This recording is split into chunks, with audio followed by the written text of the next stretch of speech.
मासूम हत्या मामले में फैसले का दिन आज। मासूम के साथ दुष्कर्म के बाद हत्या का मामला, दोषी को अदालत आज सजा सुनाएगी, फैसला सुनाएगी। जिले की पोक्सो अदालत सजा सुनाएगी। कोर्ट ने आरोपी को 4 फरवरी को दोषी माना था। जज संदीप शर्मा फैसला सुनाएंगे, सजा सुनाएंगे। दोषी को लेकर 12 अगस्त को नरैना थाने में दर्ज हुआ था ये मामला। पुलिस को उसी दिन पानी की तलाई में बॉडी मिल गई थी। पुलिस टीम ने 13 अगस्त को आरोपी सुरेश को गिरफ्तार किया था। वहीं 13 दिन में चालान पेश कर दिया गया था। अभियोजन की ओर से 41 गवाह और 139 दस्तावेजी साक्ष्य पेश किए गए। एसपीपी महावीर कृष्णावत ने मामले में पैरवी की।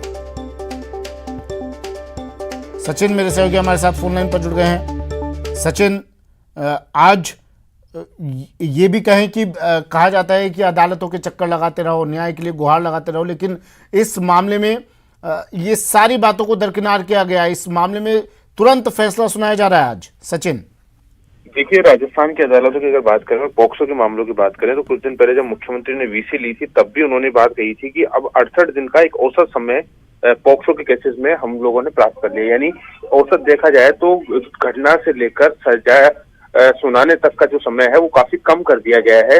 और इसमें देखिए सभी का मतलब संयुक्त रूप से योगदान होता है, चाहे अभियोजन पक्ष हो के वकील हो, बचाव पक्ष के वकील हो, इसके अलावा अदालतों की मंशा हो या फिर पुलिस की जो सबसे पहली कार्रवाई होती है। तो यही वजह है कि इस मामले में अब जल्द फैसला, आज सजा सुनाई जाएगी। दोषी करार दिया जा चुका है, उनको जो है वो फैसला सुनाया जा चुका है, लेकिन अब सजा का ऐलान आज होगा। और फैसला इसलिए महत्वपूर्ण हो जाता है सुमित, क्योंकि फांसी का प्रावधान है और अभियोजन पक्ष ने फांसी की मांग की है, क्योंकि 4 साल की मासूम थी, उसके साथ पहले निर्मम तरह से दुष्कर्म किया गया और उसके बाद उसकी हत्या करके लाश को फेंक दिया गया। ये साबित हो चुका है कि आरोपी ने ये करते किया है। तो ऐसे में अगर सजाए मौत होती है तो जयपुर जिले की पहली फांसी होगी। राजस्थान की बात करें तो 22 जून 2019 को पहली फांसी अलवर में हुई थी। जज जोगेंद्र अग्रवाल थे, अलवर की एडीजे कोर्ट थी, जिसने मासूम के साथ इस तरह से दुष्कर्म हत्या करने के मामले में फांसी की सजा सुनाई थी। उसके बाद में इस तरह के अजमेर में भी आया। और अब अगर जयपुर जिले की बात करें तो अगर आज फांसी हो जाती है, एक नजीर पेश होगी और वो जयपुर जिले की पहली फांसी होगी। तो इसलिए इस पर सभी की नजरें हैं। महत्वपूर्ण फैसला है क्योंकि 4 साल की बच्ची थी, उसके साथ इस तरह का कृत्य अगर किया जाता है तो जो मैसेज है वो मैसेज जाना चाहिए अदालत से, प्रशासन की तरफ से, कि अगर इस तरह का कोई कृत्य को अंजाम देता है तो उसे बख्शा नहीं जाएगा। तो काफी महत्वपूर्ण फैसला है। मान के चला जा रहा है कि लंच से पहले तक क्या सजा का ऐलान कोर्ट कर देगी। हाँ, अभियोजन की ओर से फांसी की मांग की जा रही है। और आप बता रहे हैं इससे पहले जो मामला हुआ था जयपुर में, पहला मामला, इससे पहले मामले में फांसी की सजा सुनाई गई थी राजस्थान में। क्या उन मामलों को भी फैसला सुनाते वक्त कोर्ट उन मामलों को भी मद्देनजर रखता है, उन मामलों को भी ध्यान में रखता है, तब फैसला सुना जाता है? बिल्कुल, देखिए सुमित, बिल्कुल ध्यान में रखा जाता है। जो अभियोजन पक्ष है, जो कि आरोपी के खिलाफ काम कर रहा है, यानी जो पुलिस की तरफ से सुनवाई होती है, उसके अंदर सभी तरह की नजीरें रखी जाती है। राजस्थान ही नहीं बल्कि पूरे देश में इस तरह के मामलों में जहां जहां सजाए मौत सुनाई गई है, फांसी की सजा सुनाई गई है, उन सभी की नजीरें रखी जाती हैं। क्योंकि देखिए अगर केवल दुष्कर्म होता तो ये मान के चला जा रहा था कि उसमें आजीवन कारावास तक की सजा हो सकती थी, लेकिन बच्चे की हत्या कर दी गई है। तो 302 में भी फांसी का प्रावधान है और पॉक्सो में भी फांसी का प्रावधान है। तो ऐसे में कोर्ट फांसी की सजा सुना सकती है इस मामले को लेकर। शुक्रिया सचिन तमाम जानकारी के लिए।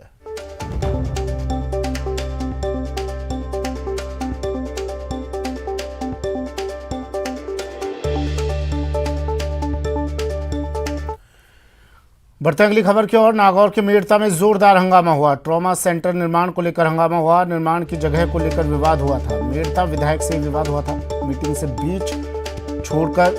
को बीच में छोड़कर सीएमएचओ भाग निकले। नागौर के मेड़ता सिटी में ट्रॉमा सेंटर बनाने को लेकर आरएमआरएस की बैठक हंगामे में बदल गई। इस बैठक में हंगामा इस कदर हुआ कि कुछ जनप्रतिनिधियों ने विधायक के साथ तू-तू मैं-मैं की।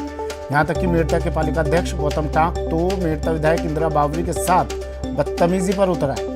हालात को जैसे तैसे वहां मौजूद लोगों ने संभाला। ये पूरा विवाद मेड़ता में ट्रॉमा सेंटर निर्माण के लिए जगह निर्धारित करने पर सहमति नहीं बनने के चलते हुआ।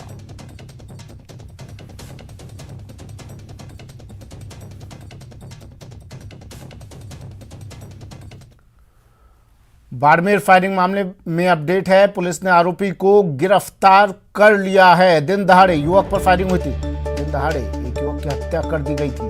गोली लगने से युवक की मौत हो गई। इलाज के दौरान युवक ने तोड़ा दम। बड़ी खबर, बाड़मेर फायरिंग मामले में अपडेट। इलाज के दौरान युवक ने तोड़ा दम, गोली लगने से युवक की मौत। दिन दहाड़े एक युवक पर अंधाधुंध फायरिंग की गई। इससे युवक के सीने और पीठ में 3 गोलियां लगी और अस्पताल में भर्ती कराया गया। इलाज के दौरान युवक की मौत। पुलिस ने आरोपी को गिरफ्तार कर लिया है। इस लड़के का नाम है महेंद्र खान। और गोली लगा है, ये खत्म है। मैंने इतना ही देखा है। बाकी पीछे सुना ऐसा है कि खुडानी वाले छोरे थे और बाकी साथ में टीम भी थी। रामसर बाजार में, भरी बाजार में खत्म छोकरे को किया है। आपसी इतना है नहीं, मरने मारने तक कोई था नहीं इतना। पर मैं हॉस्पिटल पहुंचा और यहाँ पे उसको लाए और डॉक्टरों द्वारा उसका चेकअप करवाया गया, लेकिन यहाँ लाए तब तक उसकी मृत्यु हो चुकी थी। काफी डॉक्टरों ने प्रयास किया लेकिन वो उसकी डेथ हो चुकी थी। राम सर का बता रहे हैं, महेंद्र खान करके लड़का है। अब इनके क्या पूरा मामला है वो समुदाय थाना बता सकता। अभी मैं लॉ एंड ऑर्डर की ड्यूटी में आया था। न्यूज 18 की खबर का एक बार फिर से बड़ा असर हुआ है। कोटा के एमबीएस अस्पताल में मनमानी करने वाले लेखाधिकारी सुमित श्रीवास्तव को विभाग ने एपीओ किया है। दरअसल न्यूज 18 ने एमबीएस अस्पताल की खबर को प्रमुखता से दिखाया था कि किस तरह एमबीएस अस्पताल के लेखाधिकारी सुमित श्रीवास्तव मनमानी कर रहे थे। वो अपने चहेते ठेकेदारों को फायदा पहुंचाने के लिए तमाम नियम और कायदे ताक पर रखते हुए टेंडर जारी कर रहे थे। खबर के चलने के बाद विभाग हरकत में आया और सुमित श्रीवास्तव को एपीओ कर दिया गया। उधर अधिकारी अभी भी उसके खिलाफ कुछ भी बोलने को तैयार नहीं है। इससे साफ अंदाजा लगाया जा सकता है कि सुमित श्रीवास्तव को अधिकारियों का कितना समर्थन मिला हुआ है।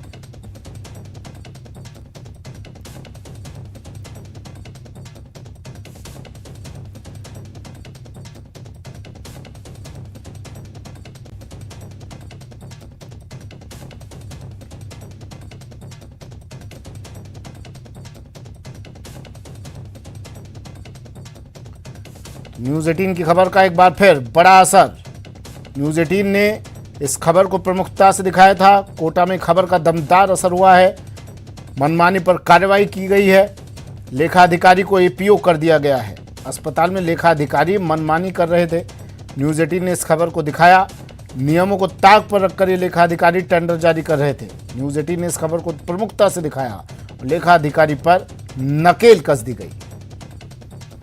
देखिए, कुछ शिकायतें थीं और उस शिकायतों के आधार पे इनको एपीओ करा गया।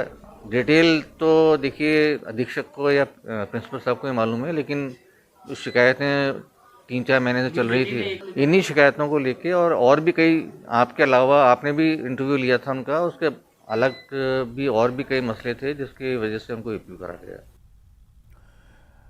कोटा से खबर है। कोटा में चाकूबाजी की घटनाएं थमने का नाम नहीं ले रही हैं। पार्टी के दौरान 2 गुटों में चाकूबाजी हुई। एक दूसरे पर चाकू, लाठी, सरिये से हमला किया गया। घटना में 2 लोग घायल हो गए। घायलों को अस्पताल में भर्ती कराया गया है। पुरानी रंजिश के चलते दोनों गुट भिड़ गए। हमलाकर आरोपी मौके से फरार हो गए। मामले की जांच में पुलिस जुट गई है। खबर कोटा से है, जहां किशोरपुरा इलाके में शराब पार्टी के दौरान 2 गुटों ने एक दूसरे पर चाकू, लाठी और सरिये से हमला कर दिया। घटना में 2 युवक गंभीर रूप से घायल हो गए, जिन्हें इलाज के लिए अस्पताल में भर्ती कराया गया।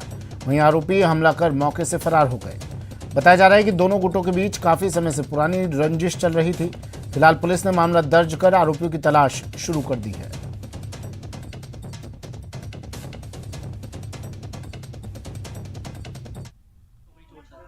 इनकी आधे 1 घंटे बाद दारू खत्म होने के बाद इनका आपस में लड़ाई झगड़े चालू है। जो हम सारी भीड़ देखने गए, वहाँ देखने गए तो मैंने कहा मोहल्ले के सारे आपस में बीच बचाव कराया। बीच बचाव कराने तो आपस में एक दूसरे के चाकू मार दिए दोनों। जब हम बीच बचाव करा के मैं मेरे घर की तरफ निकलने लगा, जो मैं तो आड़ोती स्कूल की तरफ से जाने लगा, इन्होंने 4-5 गाड़ी लेके आए। ये हुसैन, डमरू, सद्दाम, मोइन, अपी और 6-7 अन्य और थे इनके साथ। मारने लगे मेरे दोस्त को, तो मैंने कहा यार मत मारो। बीच बचाव में मैं गया तो फिर उन्होंने चाकू निकाल के धनाधन स्टार्ट शुरू कर दिया सुएफ सोफ्टी ने। राजधानी जयपुर में भ्रष्टाचार के खिलाफ एसीबी ने बड़ी कार्रवाई को अंजाम दिया है। एसीबी ने जेडीए में जोन उपायुक्त समेत 5 आरोपियों को घूसखोरी के मामले में गिरफ्तार किया है। एसीबी ने जेडीए जोन 4 की उपायुक्त ममता यादव के साथ ही जेईएन श्याम मालू, अकाउंटेंट राम तूफान, AAO विजय मीणा और ऑपरेटर अखिलेश को अरेस्ट किया। मौके से 1,10,000 रुपये बरामद किए गए हैं। परिवादी से प्लॉट के पट्टे जारी करने के एवज में करीब 15 लाख रुपए की रिश्वत मांगी जा रही थी।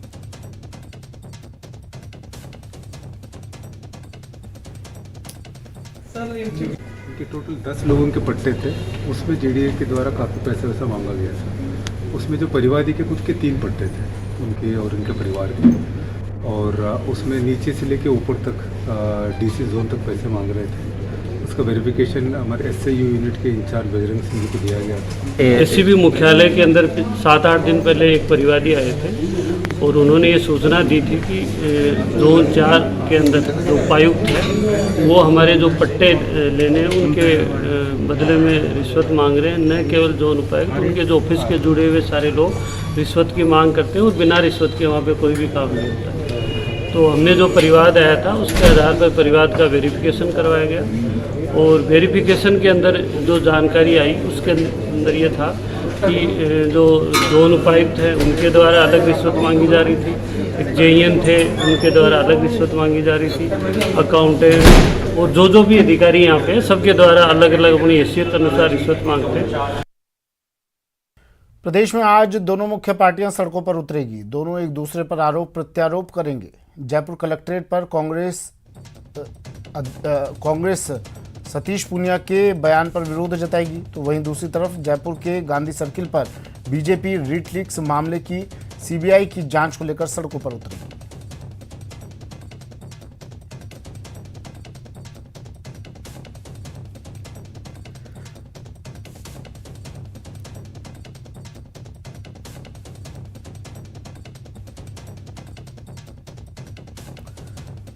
तो ये बड़ी खबर है। आज राजनीतिक हलचल है बड़ा प्रदेश में। दोनों प्रमुख पार्टियां आज सड़कों पर उतरने की तैयारी कर रही हैं। एक दूसरे पर आरोप प्रत्यारोप लगाए जाएंगे। सतीश पूनिया के बयान पर सियासत गरमाई हुई है। कांग्रेस का आज विरोध प्रदर्शन। सतीश पूनिया के बयान पर आज प्रदेश भर में कांग्रेस प्रदर्शन करेगी। प्रदेश के सभी जिलों में ये प्रदर्शन किया जाएगा। सतीश पूनिया की टिप्पणी पर विरोध जताया जाएगा। कलेक्ट्रेट सर्किल पर सुबह 11 बजे ये विरोध प्रदर्शन होगा।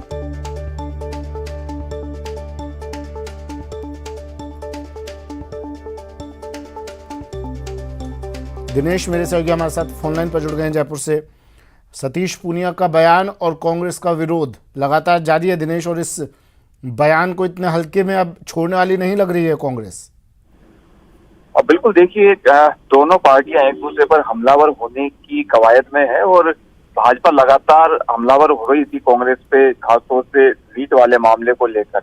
अब जबकि भाजपा सतीश पूनिया पर हमले के मामलों को लेकर फिर वापस हमला बोल रही है, तो कांग्रेस ने भी अब जवाब देने की तैयारी शुरू की और इसी के मद्देनजर आज पूरे प्रदेश में ये विरोध प्रदर्शन रखे गए हैं। सभी जिलों में प्रदर्शन होंगे, पुतले दहन किए जाएंगे और भाजपा के खिलाफ मोर्चा खोला जाएगा। खासतौर से उस बयान को लेकर विरोध है जिसमें भाजपा प्रदेशाध्यक्ष ने कांग्रेस पार्टी को लेकर ये कहा था कि वो जूते की नोक पर जो है वो पार्टी को रखते हैं।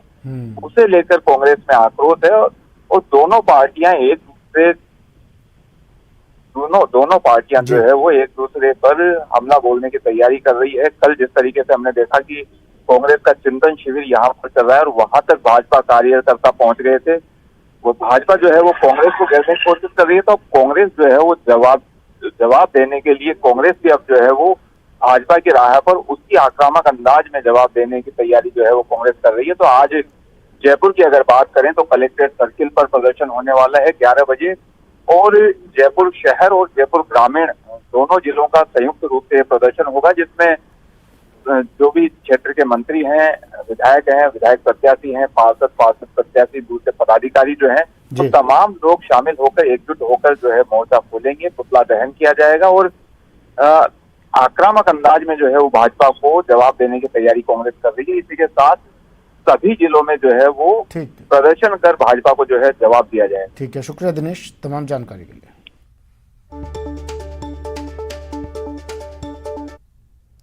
वहीं रीट लीक्स पर बीजेपी प्रदर्शन करेगी। सीबीआई जांच की मांग को लेकर बीजेपी का विरोध प्रदर्शन। गांधी सर्किल पर धरना देगी बीजेपी। पूनिया पर हुए हमले पर भी जताएंगे विरोध। गुलाब चंद कटारिया मौजूद रहेंगे धरने में और पूर्व मुख्यमंत्री वसुंधरा राजे भी पहुंचेंगी।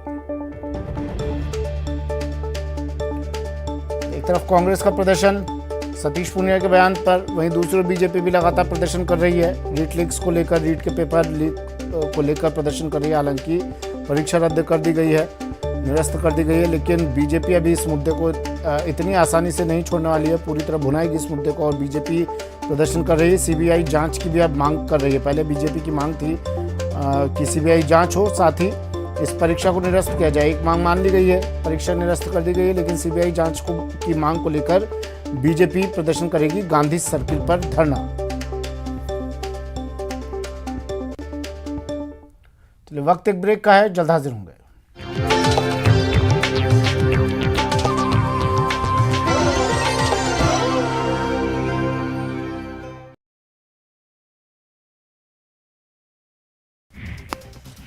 पीएम मोदी ने लोकसभा में राष्ट्रपति के अभिभाषण को लेकर धन्यवाद प्रस्ताव पर हुई चर्चा का जवाब दिया। प्रधानमंत्री मोदी ने संसद के सदस्यों का राष्ट्रपति के भाषण पर अपने विचार रखने के लिए आभार जताया। पीएम मोदी ने कहा, कांग्रेस ने योग का विरोध किया, मजाक बनाया, फिट इंडिया का विरोध किया। पीएम ने कहा, कांग्रेस को क्या हो गया है, समझ नहीं आता, इतने सारे राज्य कांग्रेस को घुसने भी नहीं दे रहे। इनके कार्यक्रमों से ऐसा लगता है कि इन्होंने मन बना लिया है 100 साल तक सत्ता में नहीं आना। पीएम ने उत्तराखंड के मतदाताओं से कहा, इन्होंने कांग्रेस ने उत्तराखंड को पीछे धकेलने के लिए देश की सुरक्षा तक को ताक पर रखने में संकोच नहीं किया। कुछ लोग ऐसे होते हैं जो खुद अच्छा नहीं करना चाहते। यूपी की एक जन चौपाल को संबोधित करते हुए पीएम ने कहा, किसानों और पश्चिमी यूपी को मैं एक बात याद दिलाना चाहता हूं। आज जो लोग आपको बहकाने की कोशिश कर रहे हैं उनसे पूछिएगा, जब उनकी सरकार थी तब वो आपके गांव में कितनी बिजली देते थे। एआईएमआईएम सांसद असदुद्दीन ओवैसी के गाड़ी पर फायरिंग मामले पर राज्यसभा में केंद्रीय गृह मंत्री अमित शाह ने कहा कि ओवैसी का हापुड़ जिले में कोई पूर्व निर्धारित कार्यक्रम नहीं था। उनके आंदोलन की कोई सूचना जिला नियंत्रण कक्ष को पहले नहीं भेजी गई थी। पश्चिम बंगाल की सीएम ममता बनर्जी लखनऊ पहुंची। सपा प्रमुख अखिलेश यादव ने ममता बनर्जी का लखनऊ एयरपोर्ट पर स्वागत किया। असम राइफल्स की फुंद्रेई बटालियन ने मणिपुर पुलिस के साथ संयुक्त अभियान चलाकर काकचिंग में केवाईकेएल समूह के एक विद्रोही को पकड़ा। उत्तराखंड पहुंचे जेपी नड्डा ने कहा, देश की किसी भी राजनीतिक पार्टी को देखें तो हर कोई अपना बेटा, अपना परिवार लेकर चल रहा है। विचार के साथ समाज की सेवा करना, देश की सेवा करना अगर कोई कर रहा है तो वो भाजपा है। लता मंगेशकर के भतीजे आदिनाथ मंगेशकर ने मुंबई के शिवाजी पार्क से उनकी अस्थियां एकत्रित की। कल पूरे राजकीय सम्मान के साथ उनका अंतिम संस्कार यहां किया गया था। शिवराज सिंह चौहान ने कहा, मध्य प्रदेश सरकार ने यह फैसला किया है कि इंदौर में लता जी के नाम से एक संगीत अकादमी खोली जाएगी और एक संग्रहालय बनाया जाएगा, एक प्रतिमा भी स्थापित की जाएगी। अरविंद केजरीवाल ने कहा, मैंने दिल्ली की जनता से कहा है कि अगर 2025 तक यमुना को साफ नहीं कर पाऊं तो मुझे वोट मत देना। राज्यसभा में स्वर कोकिला लता मंगेशकर को श्रद्धांजलि दी गई। वेंकैया नायडू ने राज्यसभा में शोक संदेश पढ़ा। राज्यसभा की कार्यवाही 8 फरवरी 2022 तक के लिए स्थगित की गई। सीएम गहलोत ने कैबिनेट की बैठक के बाद मीडिया को संबोधित कर बड़ा ऐलान किया। कहा, रीट लेवल 2 का एग्जाम रद्द होगा। परीक्षा को लेकर सीएम गहलोत ने बड़ा फैसला लिया। सीएम ने कहा, शिक्षक भर्ती को लेकर 2 परीक्षाएं होंगी। रीट सिर्फ एलिजिबिलिटी टेस्ट होगा, नए सिरे से परीक्षा होगी, पहले पात्रता फिर शिक्षक भर्ती परीक्षा। गहलोत ने बीजेपी पर बड़ा आरोप लगाया। कहा, विधानसभा में नकल रोकने के लिए कड़ा कानून लाएंगे। पेपर लीक की जांच के लिए एसओजी को फ्री हैंड है। किरोड़ी लाल मीणा बेवजह आरोप लगा।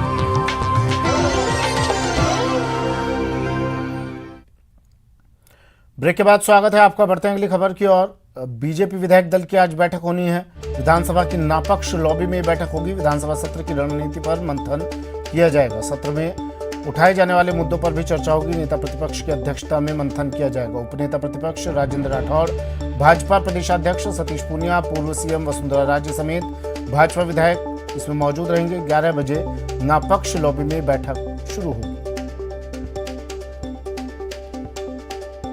एक दबाव और मान लें और मामला सीबीआई को सौंप दें। लेकिन सीबीआई से पहले रीट लेवल फर्स्ट जो है, निश्चित तौर पर रीट लेवल फर्स्ट और रीट लेवल सेकंड दोनों की परीक्षा केंद्र एक थे। दोनों के अंदर परीक्षा में प्रिंटिंग प्रेस पेपर छापने वाली एक थी। दोनों को के आयोजक एक थे।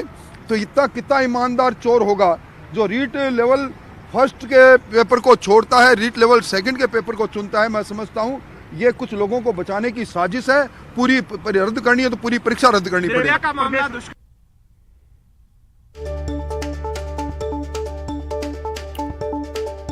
बीजेपी विधायक दल की बैठक होगी आज। नापक्ष लॉबी में ये बैठक होगी। सत्र में उठाए जाने वाले मुद्दों पर चर्चा की जाएगी। किस तरह से सत्ता पक्ष को घेरा जाए, उस पर रणनीति बनाई जाएगी। मंथन किया जाएगा। विधानसभा सत्र की रणनीति पर नेता प्रतिपक्ष की अध्यक्षता में ये मंथन होगा।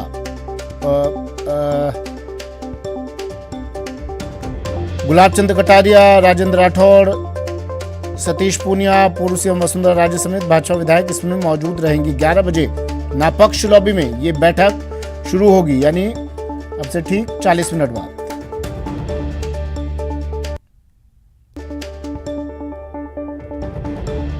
तो सत्र इस बार काफी हंगामेदार रहने वाला है। विधानसभा सत्र और बजट सत्र, और उसको लेकर एक तरफ सत्र को लेकर कांग्रेस ने भी, सत्ता पक्ष ने भी तैयारी की थी।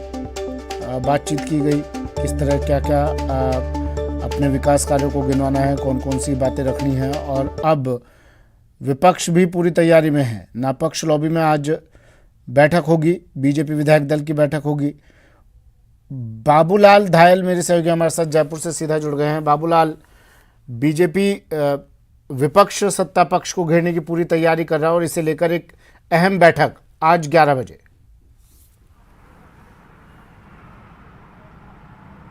जी बिल्कुल, सत्ता पक्ष के चिंतन के जवाब में विधानसभा सत्र से पहले बीजेपी नापक्ष लॉबी में बैठक करने जा रही है। विधानसभा के सत्र की रणनीति बनाने की पूरी योजना है और नेताओं के पहुंचने का सिलसिला शुरू हो गया है। नेता प्रतिपक्ष गुलाब चंद कटारिया पहुंच रहे हैं, पार्टी के प्रदेश अध्यक्ष सतीश पूनिया पहुंच गए हैं और उपनेता प्रतिपक्ष राजेंद्र राठौड़ भी विधानसभा पहुंच गए हैं। यानी कि बीजेपी के तमाम नेता 11 बजे जब बैठक शुरू होगी तब पहुंच जाएंगे और इस सत्र में, यानी कि जो इश्यूज है जनहित से जुड़े हुए, जिनको लगातार विपक्ष उठा रहा है पिछले कई महीनों से, उसकी गूंज सुनाई देगी।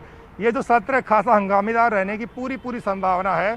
चाहे अलवर का प्रकरण हो, चाहे रीट भर्ती परीक्षा की सीबीआई जांच की मांग हो, चाहे किसान कर्ज माफी का मामला हो, लंबे समय तक विपक्ष ने सत्ता पक्ष की नाक में दम किया एक तरह से। और ये जो तमाम जो इश्यूज हैं, जो जनहित से जुड़े हुए मुद्दे हैं, उनको लेकर के विपक्ष सरकार को घेरेगा और उसको लेकर के रणनीति बनेगी। वसुंधरा राजे भी इस बैठक का हिस्सा होंगी। थोड़ी देर बाद में उनका भी विधानसभा पहुंचने का कार्यक्रम है। तो बीजेपी एकजुटता दिखाने की कोशिश करेगी कि हम लोग बटे हुए नहीं हैं और हमारे ऊपर जो सत्ता पक्ष हमें घेरने की कोशिश करता है कि टुकड़ों में बटा हुआ विपक्ष है, ऐसा कुछ भी नहीं है। बीजेपी यूनाइट होकर के और सरकार को चौतरफा घेरेगी और जनहित से जुड़े मुद्दों पर मुखर होकर के इस बार जो है विधानसभा में अपनी बात रखेगी। क्योंकि अगले साल चुनाव होना है, उससे पहले विपक्ष आक्रामक रुख अख्तियार कर चुका है। पूरे प्रदेश में आंदोलन चल रहे हैं। सतीश पूनिया परसों कोटा गए थे, बूंदी में जो उनके साथ में सलूक हुआ उसको लेकर के भी बीजेपी के कार्यकर्ताओं में खासा गुस्सा है। इस बैठक के बाद में तमाम जो नेता हैं वो गांधी सर्किल जाएंगे और वहाँ पर जो धरना दिया जा रहा है उसमें वो शामिल होंगे।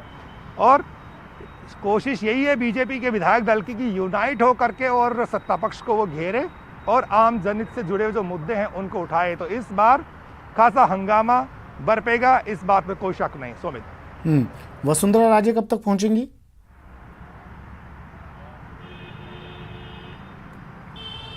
देखिए, चंद मिनटों में ही उनके आने का कार्यक्रम है और आज वो बैठक का हिस्सा भी रहेंगी। कल वो आ गई थी जयपुर और खासी सक्रिय हो रही हैं। अब आज पहले विधानसभा आएंगी, उसके बाद में उनका गांधी सर्किल जाने का भी कार्यक्रम है, उस धरने में भी वो बैठेंगी। तो अब वो जो है, जो बातें अब तक चलती आ रही थी कि वसुंधरा राजे कब सक्रिय होंगी, वो सक्रिय हो रही हैं। पिछला जो दौरा था उसको थोड़ा वक्त हो गया है, लेकिन अब वो यानी कि घर पर नहीं रहेंगी, वो जनता के बीच में रहेंगी। क्योंकि बीजेपी में उनका अपना एक बड़ा कद है और 2 बार की मुख्यमंत्री रह चुकी हैं। वो खुद भी चाहती हैं और उनके समर्थक भी चाहते हैं कि वो एक बार फिर से प्रदेश की नुमाइंदगी करें, वो मुख्यमंत्री बने जी। तो उनके चेहरे को लेकर जो चर्चाएं चल रही होती हैं, तो उनको तमाम चर्चाओं को विराम देने की कोशिश करेंगी और अपने आप को आगे रखेंगी पार्टी में कि मैं सक्रिय होकर के